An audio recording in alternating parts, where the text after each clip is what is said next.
नमस्कार मित्रों, विद्यार्थी क्लासेस में आप सभी का स्वागत है। हम लोग शिक्षण कौशल में पढ़ रहे थे वर्तमान भारतीय समाज एवं प्रारंभिक शिक्षा। इसमें हम लोगों ने वैदिक कालीन शिक्षा को पढ़ लिया था, बौद्ध कालीन शिक्षा को पढ़ लिया था। अब हम लोग आज पढ़ेंगे मध्यकालीन शिक्षा या मुस्लिम कालीन शिक्षा को। मुस्लिम कालीन शिक्षा कैसे प्रारंभ हुई, क्या कारण था इसके प्रारंभ होने का। भारत में अनेकों मुस्लिम आक्रांता आते हैं जो भारत को लूटने का प्रयास करते हैं एवं भारत पर राज करते हैं। किसी भी देश की सभ्यता को नष्ट करने का, उसकी संस्कृति को नष्ट करने का सबसे अच्छा तरीका था कि उसकी शिक्षा व्यवस्था या शिक्षा प्रणाली पर चोट की जाए। इसी क्रम में जब मध्यकाल यानी कि मुस्लिम कंट्रीज जो थी, जैसे उज्बेकिस्तान, अरब, यहां से जो आक्रांता आते हैं वो सबसे पहले क्या करते हैं, देखते हैं यहाँ की जो शिक्षा प्रणाली थी वो काफी मजबूत थी, तो वो सबसे पहले इसी शिक्षा प्रणाली पर चोट करते हैं। अगर इस देश पर राज करना था उन्हें, तो उन्हें सबसे पहले इसकी शिक्षा प्रणाली में परिवर्तन करना था। तो मध्यकालीन शिक्षा जो थी वो मुस्लिम आक्रांताओं द्वारा शुरू की गई थी। अब इस शिक्षा व्यवस्था का प्रमुख लक्ष्य क्या था, तो देखते हैं प्रमुख उद्देश्य क्या था। ज्ञान के साथ साथ ईसाई धर्म का प्रचार प्रसार करना। क्या इससे निकली बात, इससे ये बात निकली कि ज्ञान तो देना ही है बच्चों को, साथ में उनको ये भी सिखाना है कि जिस धर्म में तुम हो उस धर्म का प्रचार प्रसार करते रहो। इस बात की पुष्टि कैसी होगी कि यही लक्ष्य था। तो मोहम्मद साहिब का एक कथन मिलता है जिससे इस बात की पुष्टि हो जाती है कि मुस्लिम कालीन शिक्षा का प्रमुख उद्देश्य यही था। उन्होंने क्या कहा, उन्होंने कहा जो जितने अधिक काफिरों को मुस्लिम बनाता है वह अल्लाह का उतना अधिक प्यारा हो जाता है। काफिर से यहां मतलब है गैर मुस्लिम व्यक्ति से। जो व्यक्ति जितने ज्यादा गैर मुस्लिमों को क्या बनाएगा, मुस्लिम धर्म को स्वीकार करवाएगा, वो क्या हो जाएगा, वो अल्लाह का उतना ज्यादा प्यारा होता चला जाएगा। अब इसके बाद हम लोग शुरू करते हैं कि किस प्रकार से इसमें क्या क्या संस्कार होते थे, क्या इनकी शिक्षा प्रणाली थी, उसको देखते हैं। तो इनकी शिक्षा का जो प्रारंभ होता था वो एक संस्कार है बिस्मिल्लाह ख्वानी संस्कार, या 4 वर्ष 4 माह और 4 दिन की आयु में होता था। कौन सा संस्कार है, बिस्मिल्लाह ख्वानी संस्कार, या 4 वर्ष 4 माह 4 दिन की आयु में होता था। इस संस्कार में क्या करना होता था, तो इस संस्कार में बच्चे से बिस्मिल्लाह रहमान रहीम, मौलवी साहब आते थे और वो क्या बुलवाते थे, वो बुलवाते थे बिस्मिल्लाह रहमान रहीम।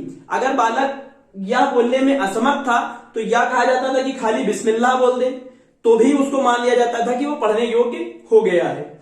बिस्मिल्लाह रहमान रहीम का मतलब क्या है, इसका मतलब है अल्लाह के नाम पर, या फिर ये कह सकते हैं कि अल्लाह के जो कुछ नाम थे उनमें से कुछ 3 नामों को उसमें लिया जा रहा है, बिस्मिल्लाह रहमान रहीम। तो ये बात इस संस्कार में यही बुलवाया जाता था, बिस्मिल्लाह रहमान रहीम, 4 वर्ष 4 माह और 4 दिन की आयु में। जिस प्रकार हमने वैदिक कालीन शिक्षा में पढ़ा था वहां पर क्या हो रहा था, विद्या आरंभ संस्कार हो रहा था, उसी प्रकार यहां पर क्या है, बिस्मिल्लाह संस्कार हो रहा है। इसके बाद हम लोग देखते हैं, आगे क्रम में बढ़ते हैं और देखते हैं शिक्षा के केंद्र क्या क्या थे। तो जिस प्रकार वैदिक कालीन शिक्षा और सभी शिक्षाओं में या आज की शिक्षा में, आधुनिक शिक्षा में देखा जाए तो शिक्षा प्राथमिक शिक्षा, प्रारंभिक शिक्षा जिसे कहा जाए, या फिर उसके बाद उच्च शिक्षा आती है। तो प्रारंभिक शिक्षा जो थी या प्राथमिक शिक्षा के जो केंद्र थे वो क्या थे, मकतब थे। यानी कि छोटी जो शिक्षा है, प्रारंभिक शिक्षा है, उसमें क्या था, उसमें मकतब होते थे। मकतब जो थे वो प्राथमिक शिक्षा प्रारंभिक शिक्षा के केंद्र थे।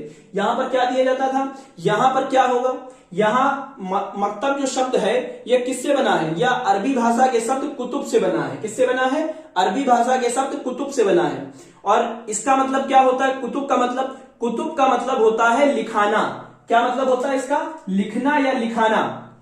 तो प्रारंभिक शिक्षा में बच्चे से क्या करवाया जाता था, प्रारंभिक शिक्षा में बच्चे से शिक्षक लिखता रहता था, बच्चे उसका अनुकरण करते रहते थे और लिखना सीखते थे, बोलना सीखते थे। तो मकतब क्या थे, प्राथमिक शिक्षा के केंद्र थे। मकतब जो है वो अरबी भाषा के शब्द कुतुब से बना है। इसका मतलब क्या होता है, लिखना। यहाँ पे क्या कराया जाएगा, मकतब में बच्चों से लिखवाया जाएगा। अब कैसे लिखवाया जाएगा, जब हमने बताया यहाँ बिस्मिल्लाह संस्कार होता था तो बिस्मिल्लाह संस्कार में बच्चे से बुलवाया जाता था, बिस्मिल्लाह रहमान रहीम। इसके बाद क्या होता है, जो प्रारंभिक शिक्षा शुरू होती है इसमें एक पार्टी होती थी, उस पे बच्चा लिखता था, या फिर बालू पे वर्ण अक्षर बनाना प्रारंभ करता था। और कौन से अक्षर बनाता था, अरबी और फारसी भाषा के जो वर्ण होते थे उनको बनाने का प्रयास करता था। इसके बाद जब आगे बढ़ते हैं उच्च शिक्षा की ओर जैसे जाएंगे तो उच्च शिक्षा में क्या होगा, मदरसा होंगे। मदरसा किससे बने हैं, मदरसा अरबी भाषा के शब्द दरस से बना है। मदरसा किससे बना है, मदरसा अरबी भाषा के दरस शब्द से बना है। और इसका मतलब क्या होता है, इसका मतलब होता है व्याख्यान देना। मतलब जो मौलवी साहब हैं या जो शिक्षक है वहां पर मदरसे में, वो क्या करेगा, वो व्याख्यान विधि से पढ़ाएगा, वो लेक्चर मेथड से पढ़ाएगा और स्पीच देता रहेगा और बच्चे सुनते रहेंगे और सीखते रहेंगे। लेकिन प्रारंभिक शिक्षा में क्या था, प्रारंभिक शिक्षा में अनुकरण विधि का प्रयोग किया जाता है। वहां पर अगर शिक्षक बोल रहा है तो साथ में बच्चे उसके पीछे पीछे बोलेंगे, अगर वो लिख रहा है तो बच्चे भी उसको लिखने का प्रयास करेंगे। तो इस तरीके से हमने देखा कि प्रारंभिक शिक्षा के कौन थे, मकतब। मकतब कुतब शब्द से निकला है जो कि अरबी भाषा का शब्द है जिसका मतलब होता है लिखना। और प्राथमिक शिक्षा केंद्रों में अनुकरण विधि का प्रयोग किया जाता था, जबकि मदरसे जो कि उच्च शिक्षा के केंद्र होते थे, जो कि दरस नामक अरबी भाषा के शब्द से बना है, यहां पर क्या होता था, यहां पर व्याख्यान विधि का प्रयोग किया जाता था। मौलवी साहब लेक्चर देते थे और बच्चे उसको सुनते थे। इसके बाद देखते हैं कि शिक्षा का माध्यम कौन सी भाषा थी। तो अरबी और फारसी भाषा जो है वो मुस्लिम कालीन या मध्यकालीन शिक्षा में शिक्षा का माध्यम बनती है। इसके बाद देखते हैं कि प्रारंभिक शिक्षा में क्या क्या पढ़ाया जाता था। तो प्रारंभिक शिक्षा में अरबी फारसी की वर्णमाला, प्रारंभिक गणित, पैगंबर व इस्लाम धर्म के फकीरों की कहानियां सुनाई जाती थी। क्या सुनाया जाता था, इसमें अरबी फारसी की वर्णमाला सुनाई जाएंगी। जो पैगंबर हुए, यानी कि पैगंबर वो होते हैं जो अल्लाह के दूत थे, यानी कि उनके संदेशवाहक थे, तो उन्होंने जो अल्लाह के बारे में बताया उनकी कहानियां पढ़ाई जाएंगी, उनकी जीवनी बताई जाएंगी। और गुलिस्ता एवं बोस्ता, जैसा प्राइमरी में आपने अभी भी देखा होगा कि छोटी बच्चों को खूब सारी किताबें ऐसी होती हैं जिसमें कहानियां होती हैं, खूब सारे चित्र बने होते हैं, उसी प्रकार की किताबें गुलिस्ता एवं बोस्ता होती थी जिसमें खूब सारी कहानियां लिखी होती थी, वो छोटे बच्चों को पढ़ाई जाती थी। इसके बाद उच्च शिक्षा में जब आते हैं तो उच्च शिक्षा में शिक्षा के दो भाग हो जाते थे, एक हो जाती थी सांसारिक शिक्षा और एक हो जाती थी धार्मिक शिक्षा। सांसारिक शिक्षा में कौन सी आ जाएगी, सांसारिक शिक्षा में गणित, विज्ञान और शिल्प की शिक्षा दी जाएगी। अगर वो ऐसा कुछ काम करना चाहता है जिसमें उसको गणित का प्रयोग करना हो तो वो गणित की शिक्षा लेगा। ऐसे किसी क्षेत्र में जाना पड़ता है जहां उसको विज्ञान की जरूरत पड़ेगी तो विज्ञान की या शिल्प की। जैसे आपने देखा होगा मुस्लिम कालीन, जब मध्यकालीन इतिहास हम लोग पढ़ते हैं तो देखते हैं बहुत सारे ऐसे बिल्डिंग्स बनाए गए, ऐसे मॉन्यूमेंट्स बनाए गए जो हमें पढ़ने को मिलते हैं। तो वो सब किसके हैं, शिल्प विद्या जब वो सीखेंगे, या बहुत सारे ऐसे कारीगर हुए जिन्होंने बहुत अच्छी अच्छी चीजें बनाई, तो वो किसकी वजह से, उस शिल्प विद्या दी जाती थी उनको। इसके बाद जब आते हैं दूसरा पार्ट हम देखते हैं इसका उच्च शिक्षा का, तो यहाँ पर हमको धार्मिक शिक्षा देखने को मिलती है। यहाँ पर उन्हें क्या पढ़ाया जाएगा, यहाँ पर उन्हें कुरान पढ़ाई जाएगी, हदीस पढ़ाई जाएगी, शरीयत पढ़ाई जाएगी और इसी के साथ साथ मुस्लिम कानून की शिक्षा दी जाएगी। जैसे हमारे लिए गीता, रामायण थी, उनके लिए क्या थी, कुरान थी, उनका पवित्र ग्रंथ है। हदीस, शरीयत, सीरिया वगैरह में आज भी शरीयत का कानून चलता है। इस्लाम के कानून की शिक्षा, इनमें देखा होगा मुस्लिम लॉ एक अलग पूरा बना हुआ है, उसकी अलग एक किताब है, उसकी शिक्षा इनको कहीं ना कहीं दी जाती थी।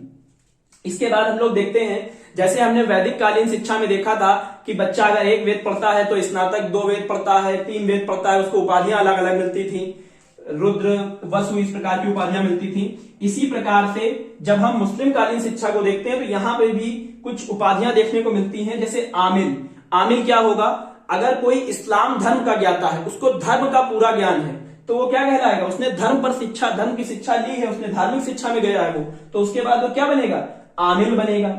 अगर उसने इस्लाम साहित्य की शिक्षा ली है, इस्लाम के साहित्य को पढ़ा है खूब, तो वो क्या बन जाएगा, काबिल बन जाएगा। तो ये एक उपाधि थी, अगर इस्लाम धर्म के ज्ञान को आप सीखेंगे तो आप बनेंगे आमिल, अगर आप इस्लाम के साहित्य को पढ़ेंगे तो आप बनेंगे काबिल, और अगर इस्लाम के दर्शन एवं तर्क शास्त्र को पढ़ेंगे तो आप क्या बनेंगे, तो आप बनेंगे फाजिल।